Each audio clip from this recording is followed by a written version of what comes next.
Hi అండి, welcome to మన ఇంటి సంప్రదాయం. టుడే వచ్చేసి ఎగ్ బుర్జీ ఎలా ప్రిపేర్ చేసుకోవాలో చూద్దాం. ఈ ఎగ్ బుర్జీ రోటీ, చపాతీ, రైస్లోకి చాలా టేస్టీగా ఉంటుంది. ముందుగా స్టవ్ వెలిగించి కడాయి పెట్టుకొని ఒక 3 టేబుల్ స్పూన్ దాకా ఆయిల్ వేసి, ఆయిల్ కొంచెం హీట్ అయ్యాక అందులోకి చిన్నగా తరిగి ఉంచుకున్న వెల్లుల్లిపాయలు అలాగే పచ్చిమిర్చి ముక్కలు వేసి ఫ్రై చేసుకోవాలి. ఇక్కడ 2 మీడియం సైజ్ ఉల్లిపాయలు తీసుకొని వాటిని చిన్నగా కట్ చేసుకొని వేసుకోవాలి.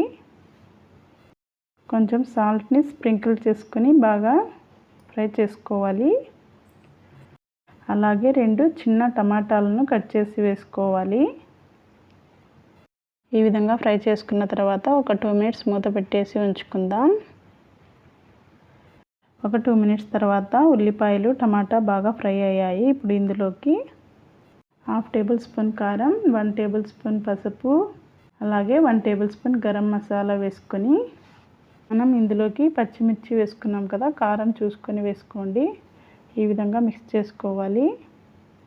ఒక చిన్న బౌల్లో 3 ఎగ్స్ తీసుకొని అందులోకి కొంచెం సాల్ట్, అలాగే ఒక 1/2 టేబుల్ స్పూన్ పెప్పర్ పౌడర్ వేసుకొని బాగా మిక్స్ చేసుకోవాలి.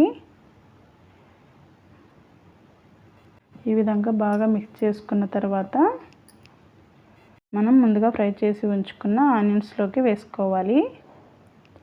స్టవ్ని మీడియం ఫ్లేమ్లో పెట్టుకొని బాగా కలుపుకుంటూ మిక్స్ చేసుకోవాలి. ఈ విధంగా కలుపుతూ ఉంటే ఒక 2 మినిట్స్కి బాగా పొడి పొడిగా అవుతుంది. ఈ ఎగ్ బుర్జీ రోటీలోకి, చపాతీలోకి, రైస్లోకి చాలా టేస్టీగా ఉంటుంది.